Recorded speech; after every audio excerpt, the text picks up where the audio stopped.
Paano ba mawawala ang plug content? Isa ka din po ba sa nagkameron ng plug content na katulad nito? Nagkameron din po tayo ng plug content. Isa po dito yung viral video po natin na umabot po ng 1.5 million views. Ito po yun guys.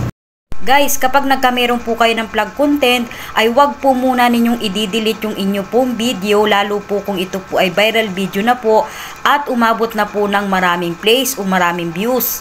Pag dinilit po ninyo yung inyong video na nagkameron ng plug content, guys, ang mangyayari po dyan, mawawala po yung inyong earnings at ang engagement po ng inyong video.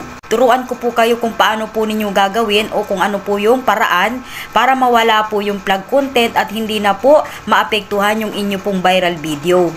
Punta lang kayo sa video na mayroong plug content at i-click nyo yung 3 dot sa baba at pagkatapos po ay scroll up at hanapin po ninyo yung something with wrong. I-click po ninyo yon at pagkatapos po ay ganito po yung lalabas doon.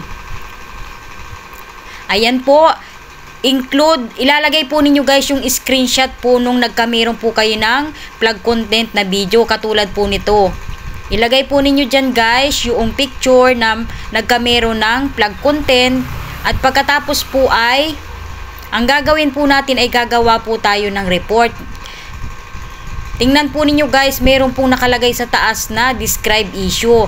Magsusulat po tayo dyan guys kung ano po yung ilalagay po nating issue. Ano po yung gagawin ninyo para mawala po yung plug content? Naghintay lamang po ako ng 1 hanggang 2 araw at naging maayos na po ulit yung aking profile. Wala na din po yung plug content ko dahil po doon sa ginawa ko pong pag-report. Payo ko po sa inyo, wag po ninyong i-delete kapag nagkameron po kayo ng plug content. Mas maganda po i-report po muna ninyo.